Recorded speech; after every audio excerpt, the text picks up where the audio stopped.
HR, marketing, systems, finance, এই চারটে হচ্ছে মোটামুটি সমস্ত যে কোনো কোম্পানিতে তুমি জয়েন করো সেখানে কিন্তু এই চারটে ডিপার্টমেন্ট থাকবেই।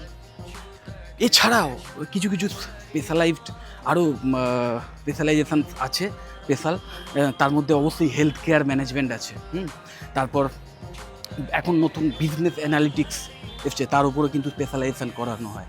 হেলথ কেয়ার ম্যানেজমেন্ট বুঝতেই পারছো, বিভিন্ন হসপিটাল, নার্সিংহোম, সেই সমস্ত জায়গায় ম্যানেজার লেভেলে কাজ করতে গেলে, ম্যানেজমেন্ট লেভেলে কাজ করতে গেলে কিন্তু এই কোর্সেই তোমাকে অ্যাডমিশান নিতে হবে, এই স্পেশালাইজেশান চুজ করতে হবে। সো বুঝতেই পারছো এই টাইপের আরও বেশ কিছু স্পেশালাইজেশান আছে। এখন ডিজিটাল মার্কেটিংয়ের ওপরও স্পেশালাইজেশান করানো হয়। তো এই টাইপের তোমার পছন্দের যে স্পেশালাইজেশান সেটা বেছে নিয়ে তোমরা কিন্তু এই এমবিএ কোর্স করে নিতে পারো। এমবিএ ম্যাক্সিমাম জায়গায় 2 বছরের হয়, 2 বছরের ফুল টাইম কোর্স, এবং অবশ্যই রেগুলার যদি এমবিএটা করো তাহলে কিন্তু